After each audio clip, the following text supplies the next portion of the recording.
1947 সাল কি শুধু দেশভাগের বেদনায় ভরা, নাকি সেখানে আছে দেশপ্রাপ্তির গল্পও? এ নিয়ে ঢাকা স্ট্রিমের বিশেষ সাক্ষাৎকার সিরিজ দেশভাগ না দেশপ্রাপ্তি। সাক্ষাৎকারের এ সিরিজে কথা বলেছেন সলিমুল্লাহ খান, সাঈদ ফেরদৌস, নাসরিন সিরাজ, নাভিন মুর্শিদ ও মনোরঞ্জন ব্যাপারী। প্রকাশ্য ইতিহাসটা হচ্ছে কি, 1947 সনে বাঙালিরা ভুল করেছিল পাকিস্তানে যোগ দিয়ে। কান মে বিড়ি মুহ মে পান লড়কে লেঙ্গে পাকিস্তান, এটা ছিল তখনকার স্লোগান। আমি একটা ছবি দেখাতে চাই বর্ডারের এলাকা থেকে, যে আমার বইয়ের এখানে একটা ছবি, সেখানে বলছে যে কশন, যে লেখা সাবধান, সামনে বাংলাদেশ।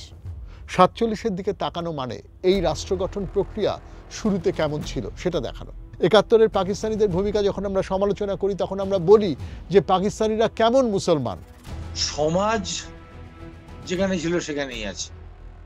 একজন দুজন ব্যক্তি তার নিজস্ব ব্যক্তিগত উদ্যোগে অনেকটা এগিয়েছে, কিন্তু গোটা সমাজ যেখানে ছিল সেখানেই পড়ে আছে, বরং পিছিয়েছে বলা যায়। By killing the indigenous people, if that is my option, I'm going to take that option. আমি সেই সিচুয়েশনে নাই, আমি এখানে বসে বসে হচ্ছে কি বলে আতেল আলাপ করতে পারি, কিন্তু যিনি হচ্ছে ওইখানে আছেন ওনার জন্য তো এটা মরা বাঁচার প্রশ্ন।